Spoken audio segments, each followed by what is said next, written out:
Okay, so the next topic is streamline flow. अभी तक we have discussed about different types of fluids और उनकी properties. ठीक है, प्रेशर हमने देखा कैसे डिफर करता है, कैसे एक्ट करता है, हाइट के अकॉर्डिंग कैसे वैरी करता है. Okay, now we would be talking about streamline flow. Streamline flow का मतलब क्या होता है? This is the type of flow of fluid जिसमें एक फ्लूइड जो है, इट इज लाइक कि जैसे अगर एक पाइप है, मान लो इस तरह का कुछ पाइप बना हुआ है, ठीक है, इसमें लिक्विड बह रहा है, फ्लो कर रहा है, ठीक है. तो स्ट्रीमलाइन फ्लो में क्या होगा? स्ट्रीमलाइन फ्लो सेज कि इस फ्लो में एक पर्टिकुलर कंडीशन पे जितने भी पार्टिकल्स होंगे उन सबकी स्पीड वुड बी सेम. मतलब एक पर्टिकुलर टाइम, एक पर्टिकुलर इंस्टेंट की अगर बात की जाए तो उस पर्टिकुलर इंस्टेंट पे जितने भी पार्टिकल्स आपने नोट किए वो सबकी वेलोसिटी सेम ही होगी. मतलब इस पॉइंट पे अगर हम बात करें तो इस पॉइंट पे क्या होगा? इस पॉइंट पे जो वेलोसिटी होगी यहाँ पे जितने भी पार्टिकल्स हैं उन सबकी वेलोसिटी, जैसे अगर यहाँ पे कुछ v1 है तो सबकी v1 होगी. जब ये पार्टिकल्स यहाँ पहुंचेंगे तो जितने भी पार्टिकल्स हैं इन सबकी वेलोसिटी कुछ v2 होगी. ओके, सो पॉइंट है स्ट्रीमलाइन फ्लो एक टाइप का फ्लो है जिसमें एट अ पर्टिकुलर इंस्टेंट जो स्पीड है पार्टिकल्स की, जो वेलोसिटी है, it is constant at a particular instant. Okay, that type of flow is called streamline flow. अब स्ट्रीमलाइन फ्लो में जो चीज इंपॉर्टेंट है, it is continuity.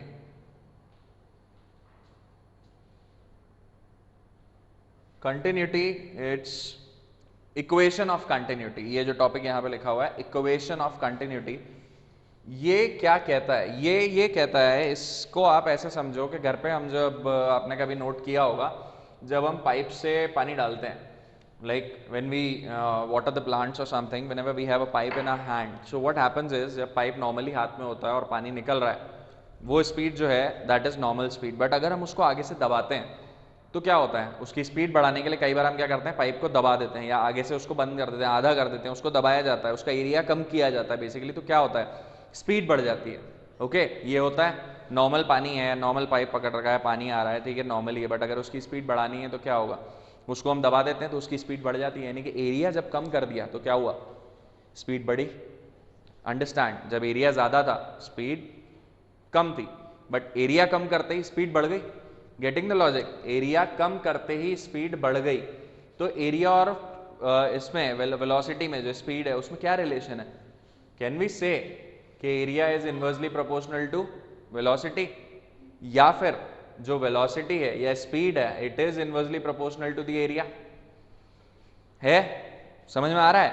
Area normal है, एरिया जैसे ही कम करोगे स्पीड बढ़ेगी पानी की. Getting the logic? पाइप का एरिया नॉर्मल था, आपने दबाया, जैसे ही उसको कम कर दिया, और अगर इसकी स्पीड बढ़ गई, वो अगर उतना कंटेंट पीछे से जो प्रेशर लग रहा है वो अगर सेम है तो क्या होगा? स्पीड बढ़ेगी. ठीक है, तो यही होता है स्ट्रीमलाइन फ्लो में. स्ट्रीमलाइन फ्लो में अगर एक लिक्विड बह रहा है और आपने अगर जिस एरिया से वो निकल रहा है वो एरिया कम कर दिया तो उसकी स्पीड बढ़ जाएगी. ओके, सो ये होता है. तो इसको हम ऐसे भी लिख सकते हैं that A into V is equals to constant. Now what is this A into V? ये A इंटू वी आपको देता है रेट ऑफ फ्लो. ये आपको देता है rate of flow, area into velocity. अब इसको ऐसे समझो, एरिया इंटू वेलोसिटी या स्पीड लेट से. तो एरिया की यूनिट क्या होती है? Metre square. वेलोसिटी की मीटर पर सेकेंड. तो ओवरऑल यूनिट क्या आ गई? मीटर क्यूब पर सेकेंड. और मीटर क्यूब क्या होता है? वॉल्यूम की यूनिट, यानी कि वॉल्यूम पर सेकेंड, यानी कि कितना वॉल्यूम ऑफ वाटर निकल रहा है पर सेकेंड. तो आया रेट ऑफ फ्लो. गेटिंग? तो इक्वेशन ऑफ कंटिन्यूटी यही कहती है कि the rate of flow for a fluid in streamline flow would be constant. यानी कि you can also say that A1 V1 equal to A2 V2. Okay, getting the logic? This is equation of continuity. अब इसको कैसे prove करना है वो देख लो एक बार. It's very simple.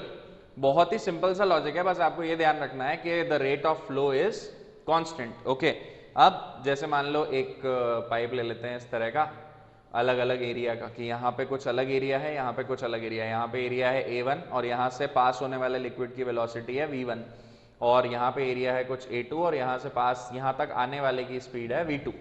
ओके, यहाँ से निकलने वाले की स्पीड भी V2 और यहाँ से आने वाले की स्पीड भी V1, ठीक है। अब मान लेते हैं ये यहां पहुंच गया, ये यहां पहुंच गया, तो अकॉर्डिंग टू द सिनेरियो यहां से जितना पानी, टाइम भी ले लेते हैं हम, लेट्स से कोई डेल टी टाइम ले लेते हैं, ठीक है। तो यहां से जितना फ्लूइड आगे आ रहा है यहां से भी तो उतना ही निकलेगा भाई, यहां से जितना आगे बढ़ा यहां से भी तो उतना ही निकला, जस्ट उसी डेल टी टाइम में। Getting the logic? तो इसमें से अब यहां पे आप लगाओ conservation of mass, conservation of mass, यानी कि यहां से जितना फ्लूइड डेल टी टाइम में निकला उसका मास इक्वल टू यहां से जितना डेल टी टाइम में निकला उसका मास। ओके, तो क्या होगा? मास क्या होता है? Density into volume. अब डेंसिटी तो सेम है, सेम फ्लूइड ही तो है पूरे में, ठीक है, तो डेंसिटी इज सेम रो, तो हम क्या करेंगे? Rho into density into volume. Volume क्या होता है? एरिया इंटू हाइट, ठीक है, तो डेंसिटी इंटू एरिया इधर कितना है? A1 इंटू हाइट, हाइट कितनी हो जाएगी? हाइट, अब ये जो क्रॉस सेक्शनल एक सिलेंडर बना है इसकी हाइट अगर निकालने जाए तो यानी कि इन पार्टिकल्स ने जितना डिस्टेंस ट्रेवल किया यहां तक आने के लिए, वो डिस्टेंस कितना है? V1 वेलोसिटी से चल रहा है डेल टी टाइम के लिए, तो डिस्टेंस कितना हो गया? V1 डेल टी, तो A1 into V1 into del T.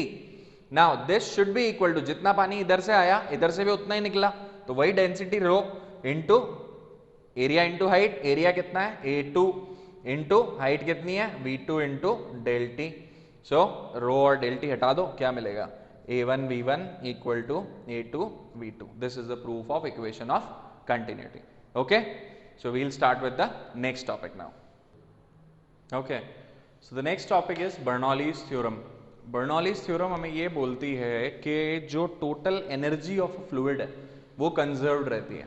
Total energy of a fluid, अभी सिर्फ ये स्टेटमेंट ध्यान रखो कि the total energy of a flowing fluid will be conserved, okay, will remain constant basically। जैसे हमने देखा था A into V equals to constant हुआ तो A1 V1 equal to A2 V2 किया, उसी तरह से बर्नौलीज थ्योरम ये कहती है कि एक फ्लोइंग फ्लूइड की जो टोटल एनर्जी है वो कांस्टेंट होती है। नाउ वील सी कैसे प्रूव करते हैं। उसके लिए हमने ये सेटअप लिया है, ये पाइप है बिल्कुल, यहाँ से एक फ्लूइड फ्लो कर रहा है एंड यहाँ से बाहर आ रहा है, ठीक है, सेम वही फ्लो है, स्ट्रीमलाइन फ्लो।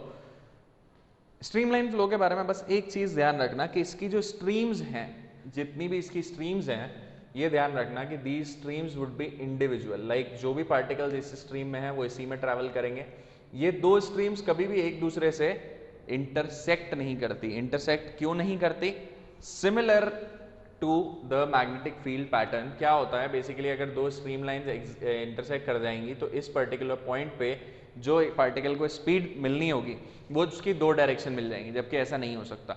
एक पार्टिकल हमेशा एक ही डायरेक्शन में ट्रैवल करेगा, इसमें वो दो एक, और इस स्ट्रीम लाइन जैसे ये है तो इसकी हर पॉइंट पे टेंजेंशियल आपको डायरेक्शन मिलेगा उसकी स्पीड का, ओके, तो उसकी वेलोसिटी का बेसिकली।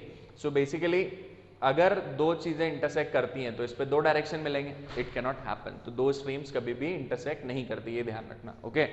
तो यहाँ पे जो हमने सेटअप लिया है उसमें यही है कि एक पाइप है, ओके, सो ये एक पोर्शन है कि ये एक हमने एक टुकड़ा ले लिया पानी का कि ये जो V1 वेलोसिटी से आगे जा रहा है, अभी पीछे एग्जांपल में जैसा हमने देखा था, तो ये जो डिस्टेंस ट्रेवल कर रहा है V1 डेल टी, और यही पोर्शन यहाँ आगे आ गया है, ओके। यहाँ पे इसकी वेलोसिटी V1 थी, यहाँ पे इसकी वेलोसिटी V2 है, यहाँ पे इट इज एरिया A1, यहाँ पे इट इज एरिया A2। बढ़ेगा ऑब्वियसली एरिया, ठीक है, अब बढ़ेगा तो वेलोसिटी पे भी फर्क पड़ेगा, तो वेलोसिटी V1 वेलोसिटी V2, ये डिस्टेंस V1 डेल टी, ये डिस्टेंस V2 डेल टी। भाई V1 वेलोसिटी है या V वेलोसिटी है, डेल टी टाइम में कितना डिस्टेंस ट्रैवल करेगा? V2 डेल टी, ठीक है, तो वो ये रहा V1 डेल टी, ये V2 डेल टी, ठीक। नाउ एक चीज समझो, ये मोशन है, पाइप आगे की तरफ जा रहा है पानी, तो आगे की तरफ जा रहा है तो बेसिकली पीछे से फोर्स लगा रहे हैं तभी तो जा रहा है। आपने देखा होगा ना नल में, जैसे एक पानी, जब हम एक घर पे जो पाइप्स होते हैं उसमें जब आप नल चलाते हो तो अगर पाइप आपने नीचे होल्ड कर रखा है तो बहुत तेज स्पीड आती है, जैसे ही आप उसको धीरे धीरे ऊपर करते हो तो स्पीड कम हो जाती है। गेटिंग? सिंपल सा कंसेप्ट है, पाइप अगर नीचे की तरफ फेस कर रहा है तो पानी की स्पीड तेज है, लेकिन जैसे जैसे आप ऊपर लेने लगोगे वो डिक्रीज होगी। क्यों? क्योंकि एक ऑपोजिट फोर्स भी लगने लग जाता है उसके ऊपर। So same would happen over here. यहाँ पे तो हम पीछे से प्रेशर लगा रहे हैं, P1A1 प्रेशर, फोर्स क्या होता है? प्रेशर इनटू एरिया, तो P1A1 फोर्स हो गया आगे की तरफ, बट यहाँ पे इस एंड पे क्या होगा? इस एंड पे एक फोर्स पीछे की तरफ लग रहा होगा, ये ऊपर है ना, ऊपर की तरफ मोशन है, तो इस पे पीछे की तरफ फोर्स लगा रहा होगा P2A2। Getting the logic? इस एंड पे प्रेशर P2 है मान लिया और एरिया A2 है इसका, तो फोर्स कितना एक्सर्ट होगा? P2A2। तो ये सारी कंडीशंस देखते हुए हमने ये भी देख लिया कि ये ग्राउंड से कितना ऊपर है ये पाइप, ये वाला पोर्शन H1 ऊपर है, ये वाला पोर्शन H2 हाइट ऊपर है, ठीक है, okay. Now work done by fluid pressure, fluid pressure की वजह से कितना वर्क डन हो रहा है वो देखो। इस एंड पे कितना वर्क डन हो रहा है वो ये देख लो, P1A1 V1 डेल्टा टी। ये आया कैसे? ये तो बहुत बड़ी चीज हो गई। क्यों बड़ी चीज हो गई? What is the formula of work done? Work done का फॉर्मूला होता है force into distance, force into displacement, force into distance, ठीक है। Getting the logic? Means F dot S, force into जितना डिस्टेंस, ये जितना डिस्प्लेसमेंट वो मूव हुआ, ओके। सो फोर्स कितना है? P1A1, ये जो है ये हो गया फोर्स, V1 डेल टी जितना उसने डिस्टेंस ट्रैवल किया। सिंपल सा तो लॉजिक है। तो F डॉट S इस एंड पे, और यहाँ पे भी तो वर्क डन किया उसने यहाँ तक पहुंचने के लिए, वो कैसे निकलेगा? वही चीज, फोर्स इनटू डिस्प्लेसमेंट, बट यहाँ पे फोर्स का डायरेक्शन क्योंकि ऑपोजिट है इसलिए ये माइनस का साइन लगाया हुआ है। तो total work done by fluid pressure कितना हो जाएगा? P1A1 V1 del t plus negative sign P2A2 V2 del t, जहां पे ये है फोर्स और ये है डिस्प्लेसमेंट, यहाँ पे ये है फोर्स और ये है displacement. Now according to equation of continuity A1 V1 equal to A2 V2 होता है, ओके। देन अगर इस ये जो पर्टिकुलर अमाउंट ऑफ वो है इसका मास अगर हम डेल एम ले लें तो इस डेल एम की वैल्यू क्या आएगी? डेल एम मास, मास क्या होता है? Density into volume, density into volume मतलब डेंसिटी, वॉल्यूम क्या होता है? Area into height, okay. अब एरिया इंटू हाइट, तो यहाँ के लिए A1 इंटू H1 और यहाँ पे A2 into H2, area into height. नहीं, ये वाली हाइट नहीं ले रहे हैं हम कौन सी हाइट ले रहे हैं? ये वाली, इस लिक्विड कॉलम की बात हो रही है, इस हाइट की बात नहीं हो रही है। इस पर्टिकुलर लिक्विड कॉलम के लिए हाइट तो ये हुई इतना, जितना ये चला आगे, अभी पहले भी देखा था हमने, ठीक है। सो A1 इंटू हाइट, हाइट कितनी हो गई? V1 del t, A2 into V2 del t, ठीक है। सो मास मिल गया हमारे को, डेल एम मिल गया, तो यहाँ से A1 V1 डेल टी की वैल्यू कितनी आएगी? डेल एम बाय रो, और A2 V2 डेल टू की वैल्यू कितनी आएगी? डेल एम बाय रो। बस वो वैल्यू उठा के हमने, ये देखो मैंने एरो भी दिखा रखा है आपको समझने के लिए, यहाँ पे पुट कर दी। A1 V1 डेल टी की जगह डेल एम बाय रो, A2 V2 डेल टी की जगह डेल एम बाय रो, डेल एम बाय रो कॉमन आ गया तो यहाँ क्या मिला? P1 minus P2। ये क्या है? ये है work done by fluid pressure, ठीक है।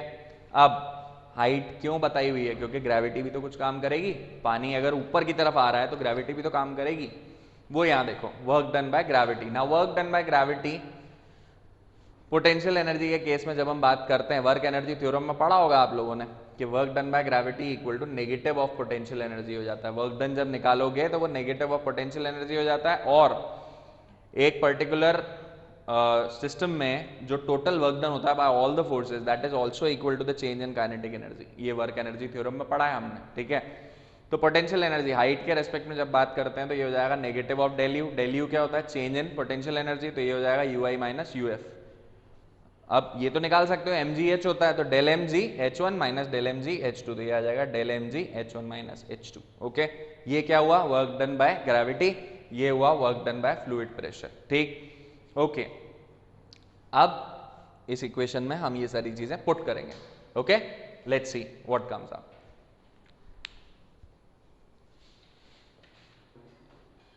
ओके, तो यहाँ पे जो इक्वेशन थी WF plus WG equals to final kinetic energy minus initial kinetic energy, ये मैंने आपको बताया वर्क एनर्जी थ्योरम है, ठीक है। वर्क एनर्जी थ्योरम ये कहती है कि work done by all the forces equals to change in kinetic energy, ठीक है। नहीं याद हो तो पहले वर्क एनर्जी थ्योरम पढ़ लेना, ठीक है। नेक्स्ट हमें सिर्फ ये सारी वैल्यूज जो हमने यहाँ कैलकुलेट करी, एक ये वैल्यू और ये जो ग्रेविटी वाली वैल्यू पुट करी, ये इसको उठा के यहाँ पे पुट किया हमने, यहाँ पे WF WG, और चेंज इन काइनेटिक एनर्जी क्या हो जाएगा? Half m v2 square minus half m v1 square. यहाँ पे मास कितना है? डेल m, मास की जगह डेल m पुट किया। नाउ ध्यान से देखो, डेल m कैंसिल आउट हो रहा है, ये डेल m गया, यहाँ से डेल m, यहाँ से डेल m गया, ओके। अब आपको क्या करना है? ये रो हमें हटाना है, एलसीएम ले लो या पूरी इक्वेशन को रो से मल्टीप्लाई कर दो, तो क्या होगा? यहाँ मिलेगा P1 माइनस P2, यहाँ पे रो मल्टीप्लाई हो गया तो रो g H1 minus rho g H2, और यहाँ पे रो मल्टीप्लाई हो गया तो half rho V2 square minus half rho V1 square, ठीक है। तो बेसिकली हमें क्या मिला? इसको इधर उधर करो, नेगेटिव टर्म्स को इधर ले आओ, पॉजिटिव टर्म्स को वहीं रहने दो, तो हमें क्या मिलेगा, P1 plus rho g H1 plus half rho V1 square equals to P2 plus rho g H2 plus half rho V2 square. Okay, overall हमें क्या मिलेगा, P plus rho g H plus half rho V square equals to constant. देखो ध्यान से, P1 plus rho g H1 plus half rho V1 square, और वही चीज इधर V2 के साथ P2 plus rho g H2 plus half rho V2 square. Getting the logic? तो ओवरऑल क्या मिला, ओवरऑल यही मिला कि pressure plus rho g h plus half rho V square equals to constant. Getting the logic? यही है Bernoulli's theorem. Okay, और इसका प्रूफ आपको अच्छे से समझ में आ गया तो मतलब इससे रिलेटेड कोई भी न्यूमेरिकल आप आराम से कर लोगे। Getting the logic? ओके, अब दिमाग में ये क्वेश्चन आना चाहिए कि सर आप जब स्टार्ट कर रहे थे तब आपने बोला था कि बर्नौली थ्योरम ये कहती है कि overall energy of a flowing fluid is constant, but यहां एनर्जी की तो कहीं बात ही नहीं आ रही। ये क्वेश्चन आप लोगों के दिमाग में आना चाहिए कि सर एनर्जी का आपने बोला और यहाँ पे एनर्जी जैसी चीज तो कोई दिख ही नहीं रही है। ये क्वेश्चन जिसके भी दिमाग में आया इसका मतलब उसने डायमेंशन बहुत अच्छे से पढ़ा है, क्योंकि यहाँ देखो ना आपको दिमाग में नहीं आ रहा है सर प्रेशर, इधर रो जी एच, इधर हाफ रो वी स्क्वायर, ये चल क्या रहा है, क्या क्या ऐड कर रहे हो, किसको ऐड कर रहे हो, क्यों ऐड कर रहे हो? रो जी एच तो पोटेंशियल एनर्जी टाइप का कुछ होता है या प्रेशर डिफरेंस टाइप का कुछ होता है और यहाँ पे हाफ रो वी स्क्वायर है क्या, ये समझो क्या है ये, मैंने क्या लिखा P। अच्छा, अब एक पाइप है उसमें मान लो कोई फ्लूइड है, उसने x डिस्टेंस कवर कर लिया, इसके ऊपर एक प्रेशर P एक्ट कर रहा था, उसकी वजह से ये x डिस्टेंस आगे चल गया। तो इसकी मुझे अगर प्रेशर एनर्जी निकालनी है तो वो कैसे निकलेगी, प्रेशर एनर्जी कैसे निकलती है, इसका टोटल फोर्स कितना लगेगा इसके ऊपर, इसका एरिया मान लो PA है, तो ये कितना हो जाएगा PA इंटू एक्स, PA हो गया फोर्स और ये हो गया जितना डिस्टेंस ये चला, तो टोटल वर्क डन यही हो गया। नाउ वर्क डन, अब अगर ये तो हुआ टोटल वर्क डन, ठीक है, दिस अपॉन अगर इसकी वॉल्यूम कर दें तो क्या मिलेगा, this upon AX equal to क्या मिला P। Getting the logic? ये क्या है, ये है pressure energy, pressure energy per unit volume. तो P क्या हुआ, P हुआ pressure energy per unit volume, ठीक है, pressure energy per unit volume. Okay, next potential energy क्या होती है, mgh। Getting the logic? Per unit volume, m by v क्या होता है, rho g h. Getting the logic? Potential energy per unit volume. Next kinetic energy क्या होती है, half m v square upon, इसको घुमा देते हैं हम, ये वॉल्यूम वाला v है, वॉल्यूम वाला v पर यूनिट वॉल्यूम, मास पर वॉल्यूम क्या होता है, हाफ रो v स्क्वायर। ये क्या हुआ, kinetic energy per unit volume, यानी कि है ये सारी energies but per unit volume, और ये सारी कांस्टेंट होती हैं। Getting the logic? ये चीज क्लियर होनी चाहिए। Okay, great, so we'll start with the next topic now. Okay, so the next topic is venturi meter. Meter बहुत सारे पढ़ लिए हमने, बैरोमीटर पढ़ लिया, मैनोमीटर पढ़ लिया, सो the next is venturi metre. So venturi meter is basically ये इस तरह का एक इक्विपमेंट होता है, इस तरह का एक इंस्ट्रूमेंट होता है, ये बेसिकली प्रेशर डिफरेंस नापने के लिए काम में आता है, to measure the pressure difference. कैसे करते हैं इसमें हम, इसमें देखो यहाँ पे इस तरह से दो ट्यूब्स निकली हुई होती हैं, एक यहाँ पे और एक यहाँ पे, और इन दोनों की हाइट्स में थोड़ा डिफरेंस होता है। ओके, तो क्या होगा, जैसे ही इसमें से लिक्विड पास होगा तो due to the liquid pressure क्या होगा, जैसे वो बैरोमीटर में हुआ था, कैपिलरी में राइज हो गया था मरकरी, वैसे ही इसमें राइज हो जाएगा। मान लो इसमें कुछ वाई हाइट पे राइज हो गया, यहाँ पे भी तो राइज होगा, लेकिन अब फर्क समझो क्या होगा, अब फर्क ये होगा कि यहाँ पे एरिया बड़ा है, यहाँ पे एरिया बड़ा है तो वेलोसिटी कम होगी, और यहाँ आके एरिया कम हो गया तो वेलोसिटी ज्यादा हो जाएगी। तो वेलोसिटी ज्यादा होने की वजह से क्या होगा, जल्दी से निकल जाएगा पानी, तो इसमें ज्यादा हाइट तक नहीं राइज हो पाएगा, इसमें कुछ एक्स हाइट तक ही मान लेते हैं हम राइज होगा। तो इन दोनों में प्रेशर डिफरेंस निकालेंगे तो हाइट का डिफरेंस निकाल लो, प्रेशर डिफरेंस निकालने के लिए हाइट का डिफरेंस निकाल लो, y माइनस एक्स हाइट का, ठीक है। बट इसमें भी इश्यूज हैं कि ये x हाइट यहां से मेजर हो रही है, ये y कहां से मेजर हो रही है, that is the difference actually, ठीक है। तो पॉइंट इज इसी के कैलकुलेशन को कैसे यूज करना है, क्या करना है, वही हम डिस्कस करेंगे इसमें, ठीक है। अब इसमें मान लेते हैं इसमें x हाइट ऊपर गया, उसमें y हाइट ऊपर गया, ठीक है। सो नाउ बर्नौली थ्योरम अगर यूज करते हैं तो बर्नौली थ्योरम में हम ये लिख सकते हैं, बट यहाँ पे एक टर्म हमने गायब कर दी, कौन सी, रो जी H1 और रो जी H2। क्यों गायब करी, क्योंकि हम एक पर्टिकुलर लेवल ले रहे हैं यहाँ पे, इस पर्टिकुलर यहाँ पे जहाँ पे मैंने ये मार्क किया ना V1 और V2, यहाँ की हाइट्स तो सेम है H, तो इस पर्टिकुलर लेवल पे हॉरिजॉन्टल लेवल सेम है, तो H1 will be equal to H2, तो ये और ये वुड बी बराबर, ठीक है।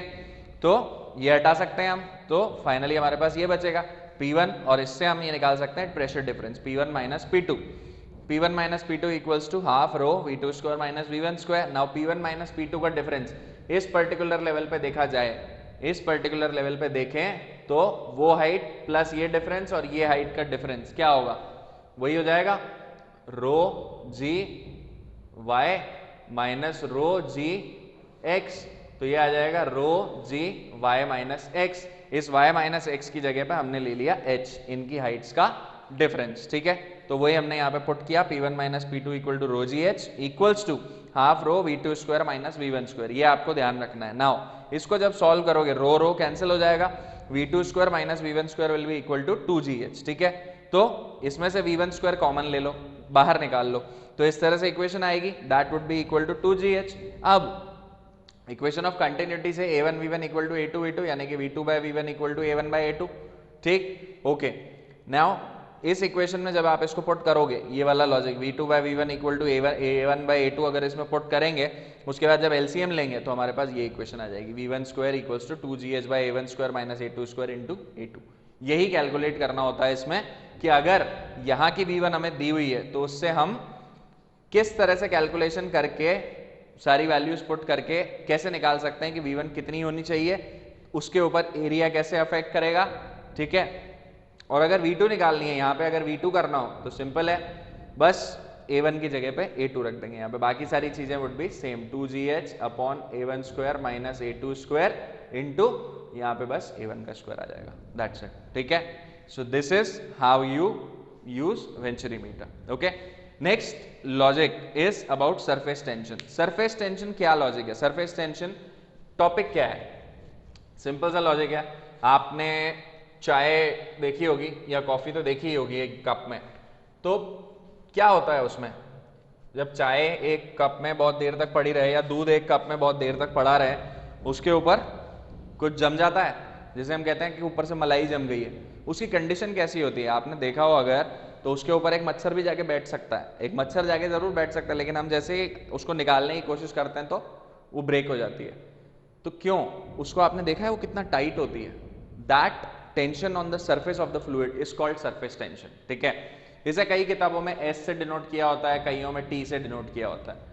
इसको कैलकुलेट करने का तरीका क्या बताया गया है कि अगर आपके पास कोई इस तरह का सरफेस है, आपको मेजर करना है कि इसके ऊपर कितनी सरफेस टेंशन है, तो आप क्या करो, एक इमेजिनरी लाइन बना लो यहाँ पे, ठीक है, एक इमेजिनरी लाइन बना लो। अब इस लाइन पे आप देखोगे कि इस लाइन पे एक फोर्स इधर लग रहा होगा, एक फोर्स इधर लग रहा होगा, क्योंकि फ्लूइड सेम है तो वही फोर्स होगा F जो दोनों तरफ लग रहा होगा, ठीक है। तो इसकी सरफेस टेंशन, अगर ये L लेंथ की आपने ये लाइन डाली है इस पे, तो इसकी जो सरफेस टेंशन होगी, you can write it as F by L, S equals to F by L, that's it. Surface tension का इतना सा ही लॉजिक है, यही आप ध्यान रखो। बाकी न्यूमेरिकल्स में जैसे जैसे आएगा तो we'll discuss it later on. So for right now you just need to understand surface tension का मतलब क्या है। किसी भी फ्लूइड के सरफेस, अंदर नहीं जाना है, सिर्फ सरफेस पे जो टेंशन है, जो बेसिकली इसको ऐसे समझो कि जैसे एक बेसिकली जब भी कोई फ्लूइड होता है ना, तो वो अपने आप को शॉर्टेस्ट पॉसिबल वे में समेट के रख लेता है। जैसे आपने देखा होगा कि अगर हम एक मतलब पानी ड्रॉप करते हैं, जब भी अगर आप कहीं भी कभी टेबल हो उसके ऊपर कुछ पानी ड्रॉप करके देखना, आप देखोगे वो चलते चलते चलते चलते एंड में आके इस तरह से आते आते आते आते इस तरह से जम जाएगा। तो बेसिकली वो अपने आप को एक स्फीयर में बंद कर लेगा और इस स्फीयर का ऊपर पूरा इस डायरेक्शन में वो फोर्स लगा रहा होगा समेट के रखने में, ठीक है। तो इस फोर्स की वजह से जो टेंशन डेवलप होती है उसे कहते हैं सरफेस टेंशन। लिक्विड के सरफेस पे टेंशन, उसका फॉर्मूला होता है F/L. Okay, rest of the application of this surface tension we would go through in the numericals and the questions. So this was all about mechanical properties of fluids. Go through the videos properly, एक एक concept को ढंग से पढ़ो, try out the numerical or the examples. Okay, thank you.